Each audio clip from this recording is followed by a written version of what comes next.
Hola a todos, hoy vamos a analizar a fondo una decisión realmente importante y, la verdad, muy profunda del Consejo de Estado de Colombia.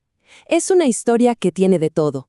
Un niño, una enfermedad muy seria y una verdadera carrera contra el tiempo para poder buscar justicia. Así que empecemos. Para entrar en materia, miremos un momento el emblema del Consejo de Estado. Es que esta es la institución cuyo fallo vamos a desglosar. Su autoridad es fundamental para entender por qué esta decisión es tan trascendental, porque sienta un precedente clave sobre cómo la justicia debe mirar y tratar a las personas más vulnerables de nuestra sociedad. Bien, aquí tenemos nuestra hoja de ruta. Vamos a empezar con la historia humana que está detrás de todo el expediente. Luego, nos meteremos con el primer gran problema, el tiempo. Veremos el argumento de la protección especial, analizaremos a fondo qué pensó el alto tribunal y, claro, cerraremos con el veredicto y las lecciones que nos deja este caso. Y es que todo gran caso, antes de ser un montón de papeles, empieza con una historia humana. Esta es la historia de Juan, usamos un nombre ficticio para proteger su identidad, y la tremenda batalla legal que su familia tuvo que dar en su nombre. A ver, esta línea de tiempo es crucial, así que mucha atención. Juan nace en 2009 y ya en 2010 lo diagnostican, pero fíjense, la demanda no se presenta sino hasta 2018, 8 años después. La razón de esta demora y sobre todo ese momento clave en 2016, cuando la madre por fin tiene la historia clínica completa en sus manos, bueno, ahí está el nudo de toda la discusión legal. Y ahora sí, entramos al primer gran choque del caso.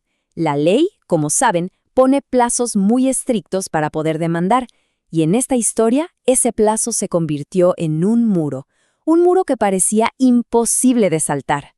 El concepto que tenemos que entender aquí es la caducidad.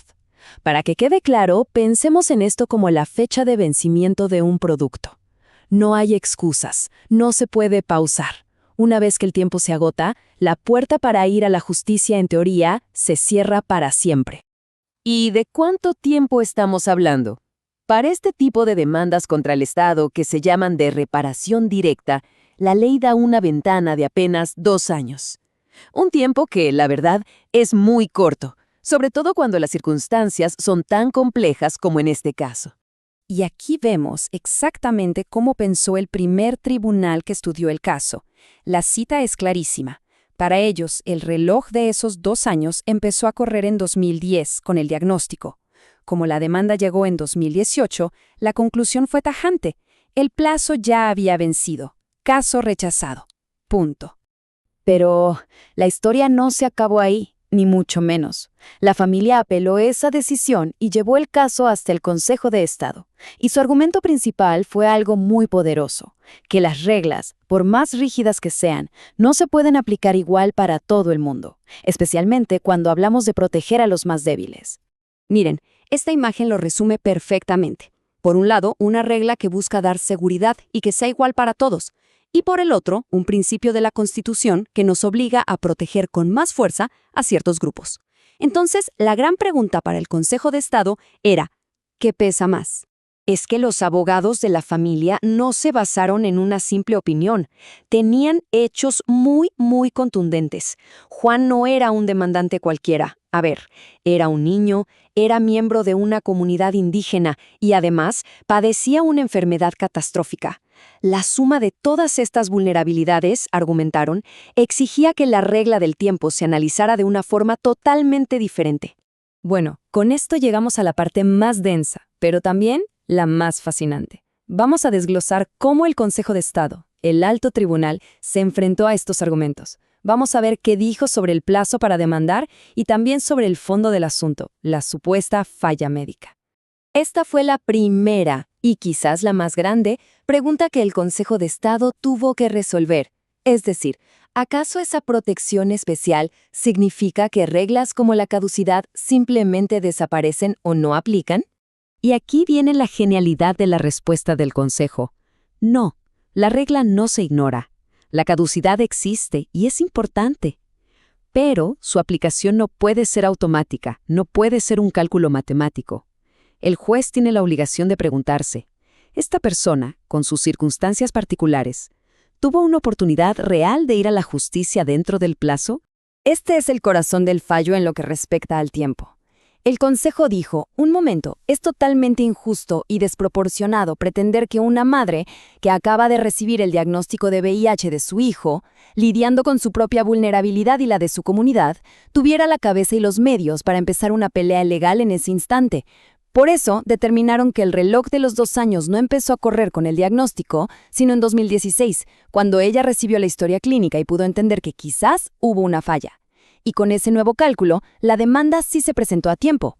La familia había ganado una batalla importantísima, pero todavía no la guerra.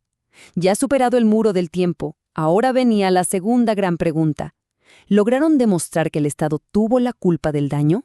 Y aquí es donde el caso da un giro de 180 grados.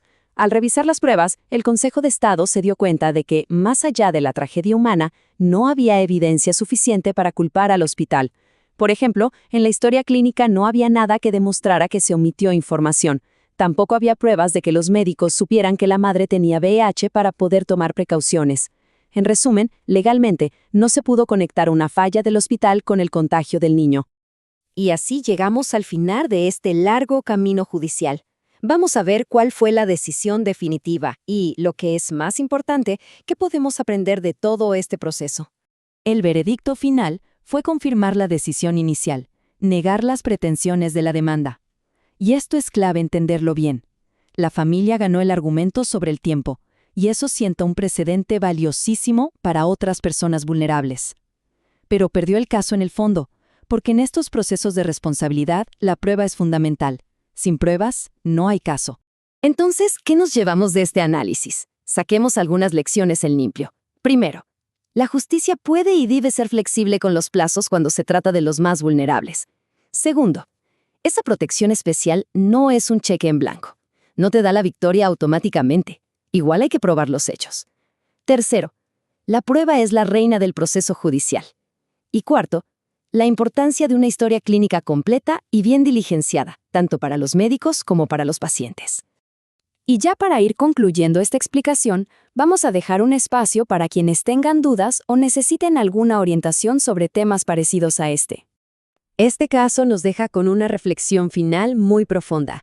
La verdad es que esta decisión del Consejo de Estado es un paso muy importante para encontrar ese equilibrio. Nos recuerda que la ley no es solo un libro de reglas frías, sino una herramienta que debe buscar una justicia real, una justicia humana que sea sensible a la realidad de cada persona.